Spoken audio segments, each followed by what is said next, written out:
Hello friends, આજે આપણે બનાવીશું મસાલેદાર ટીંડોળાનું શાક. ટીંડોળાનું શાક નહીં ભાવતું હોય તો પણ ભાવવા લાગશે એટલું ટેસ્ટી આ બને છે.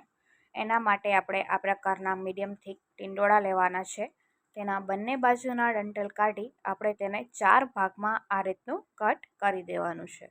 તો આપણા બધા ટીંડોળા કટ થઈ ગયા છે. હવે આપણે તેનું વઘાર કરી દઈશું. તો એક પેનમાં ઓઇલ એડ કરીશું.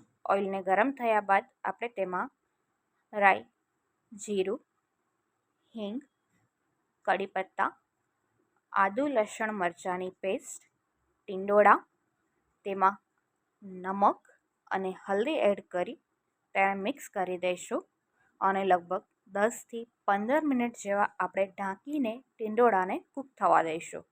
ટીંડોળા આપણા કૂક થાય છે ત્યાં સુધી આપણે તેમાં નાખવા માટે મસાલો રેડી કરીશું. તો સિંગદાણાને આપણે શેકી લઈશું. સિંગદાણા ઠંડા થાય પછી તેને મિક્સીમાં એડ કરી દઈશું.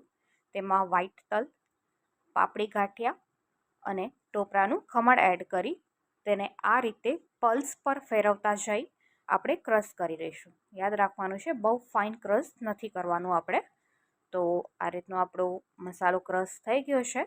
હવે આપણે તેને બાઉલમાં એડ કરી દઈશું.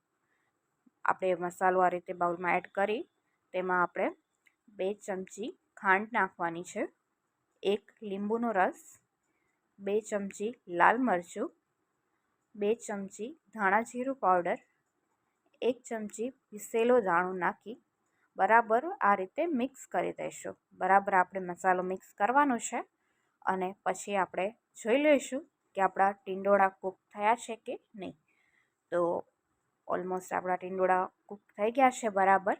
હવે આપણે તેમાં મસાલો એડ કરી દઈશું. મસાલો એડ કરી મિક્સ કરી આપણે તેમાં 2 ચમચી જેવું પાણી એડ કરવાનું છે અને જસ્ટ 5 મિનિટ માટે કૂક થવા દેવાનું છે. તો તૈયાર છે આપણું ટેસ્ટી ટીંડોળાનું શાક. તમને રેસીપી કેવી લાગી મને જરૂરથી જણાવજો.